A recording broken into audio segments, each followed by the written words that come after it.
tyrant, madman, war criminal, the enemy of the free world, the killer in the Kremlin, more evil than Hitler. These are some of the less than flattering words that have been used to describe Russia's President Vladimir Putin. Someone who has deservedly earned such horrific monikers can't possibly be trusted to lead one of the most powerful nations in the world with integrity. Yet Putin still boasts plenty of sympathizers, who see him as a symbol of strength and defiance against the West, a man standing resolute in a world of shifting power dynamics and geopolitical uncertainty. But do these people truly know Putin? Do they know what appalling atrocities he has committed to come to power, hold it, and expand it? If not, it's time to find out. This video will help you uncover the shocking truth about Vladimir Putin, Russia's latter-day ruthless Tsar. We'll start with this explosive exposé from 25 years ago, when Putin first saw a chance to seize the ultimate power in Russia. In August 1999, Putin was appointed one of Russia's 3 first deputy ministers by then-President Boris Yeltsin, who plucked him from virtual obscurity. Yeltsin also expressed a desire for Putin to be his successor, as he saw him as a loyal and capable leader. However, Yeltsin's main opponents fought fiercely to prevent this from happening, viewing Putin as a threat to their own ambitions. But then the 1999 Russian apartment bombings took place. In September, 4 apartment blocks in Russia were hit by a series of explosions. The first occurred on September 4th in Bayansk, a town in the Republic of Dagestan, some 100 miles away from the Chechnya border. A car bomb detonated in front of a 5-story apartment building housing Russian border soldiers and their families, killing 64 people. Moscow, the country's capital, was next to be hit. On September 9th, a bomb obliterated a 9-story apartment building, claiming over 100 lives. Only 4 days later, another explosion shook Moscow to its core, this time targeting an 8-story building some 4 miles away, killing 119. A few more days would pass before the 4th and final explosion went off in the city of Volgodonsk, where a truck bomb destroyed over 100 apartments and caused 17 casualties. These bombings, believed to be the work of Chechen militants, sent shockwaves of fear and anger throughout the country. But as some might have seen it, they were lucky that Putin was there to provide a strong and decisive response. He swiftly declared a state of emergency, vowing to hunt down the perpetrators and make the Russian people feel safe in their homeland once again. His exact words, the words that arguably ushered him into prominence, are, "We will pursue the terrorists everywhere. You will forgive me, but if we catch them on the toilet, we will wipe them out of the outhouse." Putin's decisive actions and his mighty rhetoric helped solidify his message as a capable leader, catapulting him from complete obscurity to the Russian presidency practically overnight. In other words, as devastating as the 1999 apartment bombings were for the Russian people, they were politically advantageous to Putin. So much so that some have questioned the official narrative of the bombings, suggesting that they might have been orchestrated, or at the very least allowed to happen, in order to justify Putin's rise to power and his subsequent crackdown on dissent. If the notion of killing over 300 innocent people and injuring 1,000 or so more to attain power seems preposterous to you, brace yourself, as you're in for one hell of a ride. To be fair, the claims that these bombings were a false flag attack orchestrated by the Kremlin were never proven, but this still might have something to do with the fact that investigating this theory almost led a certain politician, an investigative journalist, and a former Russian spy to their deaths in the 2000s. Again, how lucky for Putin, right? Except there's no luck involved, no coincidence, no accidents, just an insatiable thirst for power and a willingness to go to any lengths to seize it. But regardless of how Putin came into power, one fact remains. He has maintained it for 24 years, a tenure second only to Joseph Stalin in modern-day Russian history. And as things stand, Putin seems to be aiming for that #1 spot, doing everything in his power to remain at the top indefinitely. Like his competitor at the top, Stalin, Putin has amassed a plethora of enemies and left a trail of devastation in his wake, both domestically and internationally. With his very ascent to power being potentially drenched in the blood of innocent people, you can only imagine what his subsequent rule has entailed. However, there's no need to imagine anything, as this video will continue listing the atrocities and abuses that have characterized his tenure so far. Throughout his long and violent rule, Putin has seemingly been quite fond of one thing: occupying foreign territory. Of course, with the current geopolitical chaos in mind, Ukraine is probably the first territory you think of when you hear this. But the truth is far more sinister and far-reaching. The first time Putin and his administration laid claims on foreign territory was in 2008, when Russia invaded Georgia. Though Putin was no longer the president at the time but a prime minister, it was abundantly clear who was actually in charge. The conflict in Georgia began with a dispute over the separatist regions of South Ossetia and Abkhazia, which sought independence from the country. Of course, Russia was behind these movements, so when a conflict emerged between the separatists and the Georgian army unit in August 2008, Russia launched a full-scale land, air, and sea invasion of Georgia. In a move that would later become his calling card, Putin accused Georgia of committing a genocide and aggression against South Ossetia and its citizens as a pretense for the attack, thus labeling this forceful invasion as a peace enforcement operation. Of course, there was nothing peaceful about this operation or Putin's so-called peacekeepers. They started attacking civilian targets indiscriminately, leaving a trail of death and destruction in their wake. Georgian cities were bombed, homes reduced to rubble, and hundreds of innocent lives were shattered. The true nature of Putin's peace enforcement was laid bare for all to see. It was a brutal display of military might designed to intimidate and dominate. This display lasted for 16 days and was regarded as the first European war of the 21st century. However, although the Russo-Georgian War was extremely short, the repercussions of this conflict continue to reverberate to this day 16 years on. You see, this is the first time Putin and his administration realized they could act with impunity on the world stage, facing minimal consequences for their aggressive actions. So in a way, the war in Georgia served as a grim prelude to future conflicts in Ukraine, revealing a chilling blueprint for Russia's expansionist tactics under Putin's regime. The first of these expansionist moves came in 2014 with the illegal occupation and annexation of Crimea, a far more comprehensive military campaign. Crimea is a peninsula in the Black Sea, positioned so strategically well that it's been a battleground for centuries. Prior to 1991, Crimea was a part of the Russian Empire and then the Soviet Union for quite some time. However, after the dissolution of the Soviet Union, Crimea became part of an independent Ukraine. But Russia didn't see it this way. In Putin's eyes, Crimea was a rightful Russian region occupied by foreign rule, so in 2014 he set out to liberate it. At first, an odd band of armed and masked gunmen in unmarked uniforms started seizing government buildings in Crimea. Of course, these mysterious figures were later revealed to be Russian special forces, acting under Putin's directive to destabilize the region and pave the way for annexation. And that's precisely what these individuals, later nicknamed Little Green Men, managed to do. By March, Crimea purportedly voted to join Russia in a referendum that the world panned as illegal and invalid. However, illegality has never stopped Putin, not before and not since, so Crimea officially became a Russian republic, which it still is to this day. Though not a single bullet was fired to annex Crimea, the same can't be said for the conflict that ignited in eastern Ukraine as a consequence. This conflict took place in the cities of Luhansk and Donetsk, located in the Donbas region, and has claimed some 14,000 lives, including 3,400 civilians. After Russia annexed Crimea, it started sponsoring separatist movements in the region, apparently hoping to seize it as well.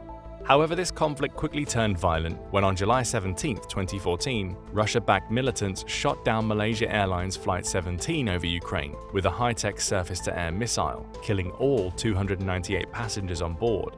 Though this action may have been an accident, 3 men were found guilty in a Dutch court and it lit a firestorm in Ukraine. Ukraine redoubled its offensive against the rebels, coming close to overrunning them altogether. But then Russia did away with its covert support for the rebels and outright invaded the Donbas region to come to their rescue. To Putin, this wasn't an invasion, or at least he didn't want the world to see it that way.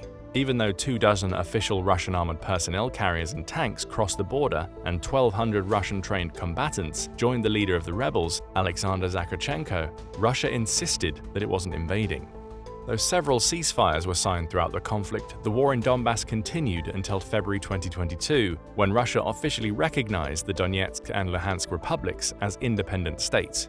3 days later, the country launched a brutal, full-scale invasion of Ukraine, absorbing the war in Donbas into it. As you already know, the war in Ukraine is still ongoing, but the 2 years of conflict that have passed are more than enough to paint quite a vivid picture of just how cruel Putin and his henchmen truly are. Here are just some of the many awful things they've inflicted upon Ukrainian soldiers, innocent people, and the entire region. In an effort to incorporate more people into the Russian armed forces, Putin released vicious criminals, including murderers and rapists, from prisons to fight against the Ukrainian soldiers and civilians. Once these barbarians were done serving in Ukraine, they were even pardoned by the president. Talk about by any means necessary. Russia has since changed this policy in an attempt to distance Putin from the entire process and prevent inmate soldiers from returning to civilian life after serving a brief tour. Now the mobilized convicted criminals must fight for as long as the war rages on, which will grant them probation in a best-case scenario. Still, many see this change as coming too little too late, as many individuals who've committed gruesome crimes in the past are now roaming the streets freely. The mere fact that drafting hardcore prisoners was ever used as a tactic reflects Putin's deeply troubling and inhumane approach to warfare, an approach that disregards the ethical and moral standards upheld by international norms. However, given that the invasion itself is a crime and a harsh violation of international law, is it truly surprising that Putin's regime would resort to such extreme measures to bolster its military ranks? After all, that's the same regime that ordered or allowed unspeakable acts like bombing civilian buildings housing children and the elderly, the bombing of a maternity hospital, dumping of bodies in the streets, burying innocent Ukrainians in half-dug mass graves, beheading Ukrainian prisoners of war, erecting numerous torture chambers throughout the Russian-occupied territory, and using mobile crematoriums to dispose of the evidence. According to Andriy Kostin, Prosecutor General of Ukraine, some of the worst torture chambers were discovered in Kherson, a port city by the Black Sea and on the Dnieper River, after it was liberated from 8 months of Russian occupation. The chambers in question served to torture journalists, civil servants, and even random Ukrainian citizens. These poor people were subjected to electric shocks, waterboarding, suffocation, and ferocious beatings. Worst of all, there was even a cell specifically used to torture children, which Kostin also labels crimes against humanity, had a single purpose: to terrorize, subjugate, and eliminate Ukrainian resistance and destroy Ukrainian identity. This purpose was also clear during the Mariupol massacre, arguably one of the worst war crimes in the 21st century. The siege of Mariupol, a strategic port city in southeastern Ukraine, started in early March 2022 and quickly devolved into a brutal and prolonged assault. Russian forces aiming to secure a critical foothold launched relentless airstrikes, artillery bombardments, and ground attacks, reducing much of the city to rubble. Civilians bore the brunt of this onslaught. Hospitals, schools, residential buildings were systematically targeted, leading to thousands of casualties. The deliberate destruction of the Mariupol drama theater, where hundreds of civilians had taken refuge, became a stark symbol of the massacre. Despite clear markings indicating children were inside, the building was bombed, resulting in the tragic loss of up to 600 innocent lives. The humanitarian crisis in Mariupol escalated as basic supplies dwindled. Water, food, and medical supplies became scarce, trapping the remaining 100,000 residents in dire conditions. Reports of summary executions, mass graves, and forced deportations only added to the horror of the once bustling metropolis of almost 500,000 people. Since Russian forces still control Mariupol, there's no way of knowing how many people have been killed in the city so far. As the siege of Mariupol drew to an end, the city's mayor, Vadim Boychenko, estimated that the civilian death toll was over 20,000, noting that this was twice as many victims as there were in World War II during a 2-year Nazi occupation of the city. Boychenko was actually the one to describe Putin using one of the horrific monikers we mentioned at the beginning of the video. His exact words were, "Putin is a bigger evil than Hitler, and we must stop him." While we're on the comparison of Hitler and Putin, there's another thing these two dictators had in common: their desire to quash their opposition by any means necessary. In Russia, the means in question refers to a wide range of techniques, from passing laws to limit free assembly and similar civil rights, to imprisoning, exiling, or forcing opponents into silence. Of course, there is one technique that Putin seems to favor, one that forces his opponents into eternal silence: murder. To say that the list of suspected murders ordered by Putin or people from his administration is long would be the understatement of the century. Here's a brief overview of the most notable of these horrific assassinations, which started as early as 2003. Sergei Yushchenkov, a liberal Russian politician, was killed in 2003 by a single shot to the chest near his house in Moscow. His assassination happened mere hours after his organization, Liberal Russia, was recognized as a political party and allowed to participate in the December 2003 parliamentary elections. Many believe that his political affiliations are precisely what got him killed, as Liberal Russia openly challenged the power of the Russian Federal Security Service (FSB). But the nail in his coffin might be positioning his campaign on a promise of an independent investigation of the 1999 Russian apartment bombings. The same type of investigation of the 1999 Russian apartment bombings might also have been responsible for 2 other people killed some 3 years later. The first of them was an investigative journalist, Anna Politkovskaya, who reported on political and social affairs in Russia. Besides investigating the 99 series of bombings, Politkovskaya also directly criticized Putin in her 2004 book Putin's Russia, accusing him of turning the country into a police state. 2 years later, she was found dead in an elevator in her apartment block in Moscow after being shot twice in the chest, once in the shoulder and once in the head at close range. Interestingly, the murder took place on October 7, 2006, which was also Putin's birthday. Though 5 men were arrested and convicted of Politkovskaya's murder, it was clear that they were only the contract killers, paid $150,000 for the job. The person who hired them was never identified. But perhaps even more disturbingly, one of Politkovskaya's murderers, Sergei Kadzykurbanov, was actually pardoned after completing a 6-month military contract in Ukraine. It was a grim testament to the depths of state-sanctioned violence in Russia. The second person whose murder was reportedly connected to the investigation into the 1999 bombings was a former KGB agent and exiled spy, Alexander Litvinenko. Litvinenko was a rather prominent critic of Putin, directly accusing him of blowing up the apartment buildings in 1999 and ordering the murder of Politkovskaya. But some 2 months after Politkovskaya's murder, Litvinenko became another victim of Putin's ruthless regime. He died 3 weeks after drinking tea in a hotel in London, tea which had been laced with deadly polonium-210. Before he died, he was quoted as saying, "You may succeed in silencing one man, but the howl of protest from around the world, Mr. Putin, will reverberate in your ears for the rest of your life."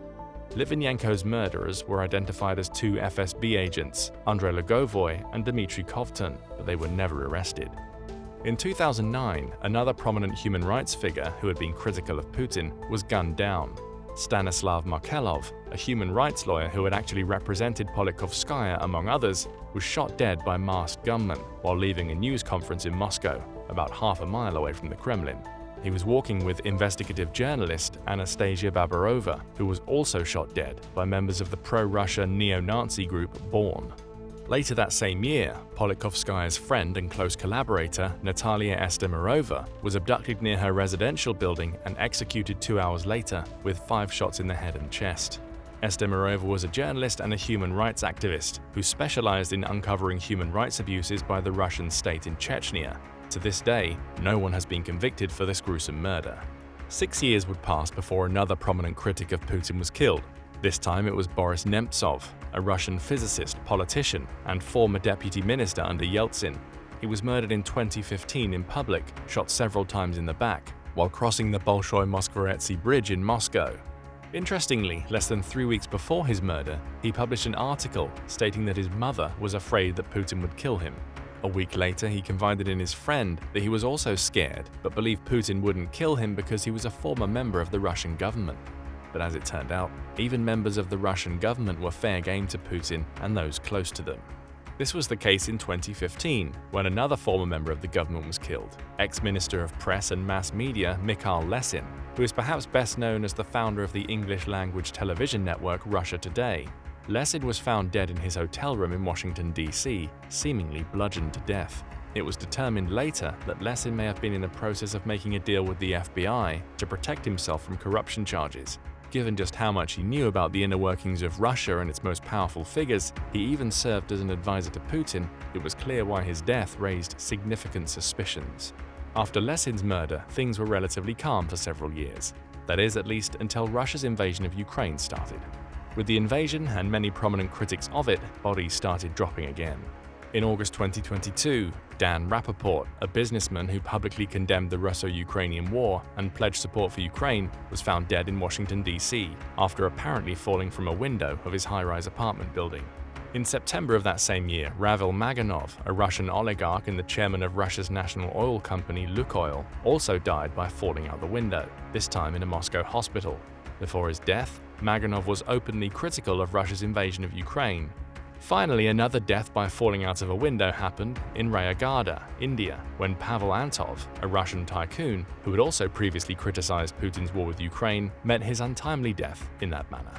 These 3 cases are just a few examples of dozens of bizarre deaths of notable Russian business people and high officials since the invasion started. Other deaths include falling off a cliff, suffering a drug-induced heart attack, drowning, falling down a flight of stairs, and helicopter and plane crashes. The most recent plane crash death took the life of Yevgeny Prigozhin, a Russian oligarch and previously one of Putin's close confidants. Prigozhin led the infamous private military company Wagner Group, which played a significant role in Russia's military operations, both within Ukraine and in various conflict zones around the world. The Wagner Group, known for its brutal tactics and shadowy operations, was often deployed to carry out missions that the Russian government wanted to keep at arm's length. But in June 2023, the Wagner Group turned against the Russian government. Prigozhin launched a rebellion against Putin, which actually made some impressive advances before ending rather abruptly. Though Prigozhin insisted this rebellion wasn't a coup attempt but a march of justice, he was labeled a traitor by Putin and the state media.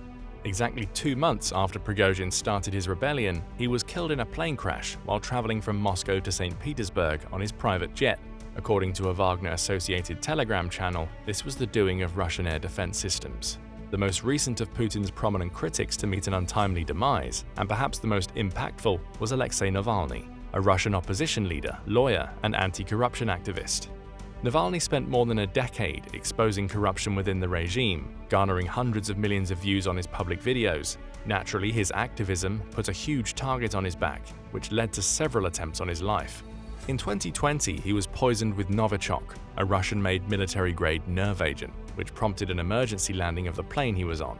Despite the assassination attempt, Navalny returned to Russia in 2021, only to be promptly arrested and sentenced to prison on politically motivated charges.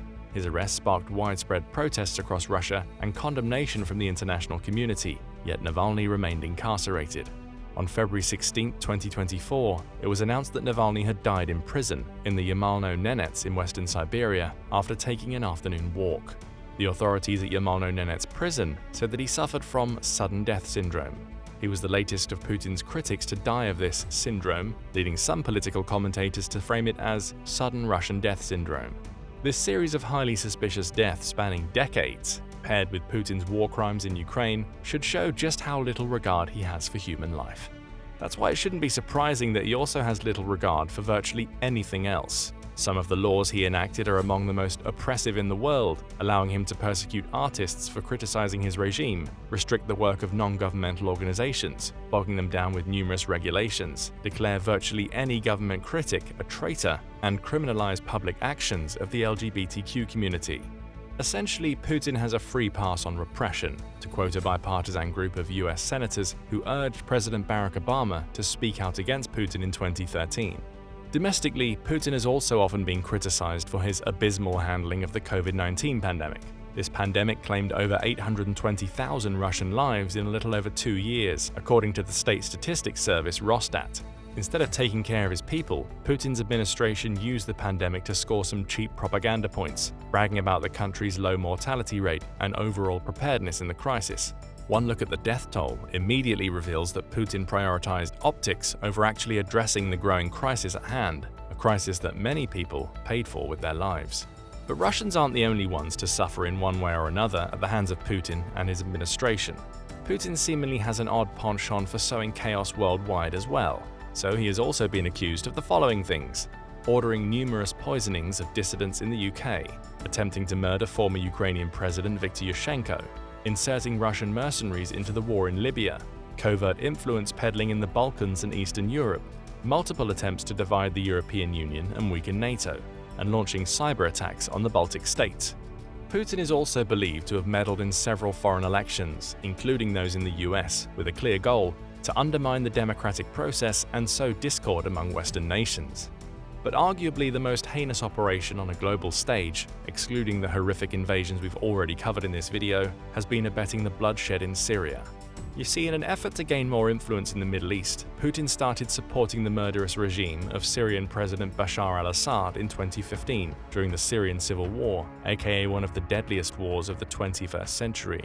Thanks to the Russian help, Assad's regime was able to regain significant ground and commit atrocities against Syrian civilians. This regime has been accused of indiscriminately targeting civilians, slaughtering entire families, and employing chemical weapons against the civilian population. And yet Putin has not only stood by al-Assad, but also aided him in his murderous mayhem across Syria. Take chemical weapons as an example. According to Kenneth D. Ward, the US permanent representative to the Organization for the Prohibition of Chemical Weapons, Russia was directly involved in the chemical weapons attack in Syria, including those conducted against children.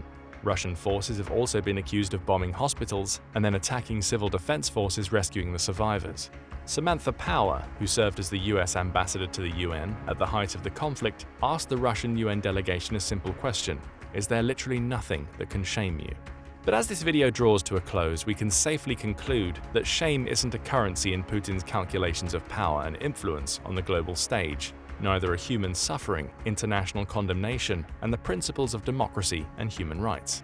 At the end of the day, Putin is a ruthless global warlord who will stop at nothing to strengthen his nihilistic reign, even if his actions ultimately lead to the demise of Russia. He has already managed to all but destroy the Russian armed forces, reverse the country's economic and political modernization, and transform the once global powerhouse into nothing but a vassal of China. And still he shows no signs of changing course or relinquishing his grip on power. This leaves us with only a few questions for you. Has the video changed how you perceive Putin? Also, which atrocity did you find the most shocking? And finally, is there any Putin action that we haven't mentioned you believe should have made the cut? Share your answers in the comments section below. Now go and check out the true reasons for Russia's incompetence, or click this other video instead.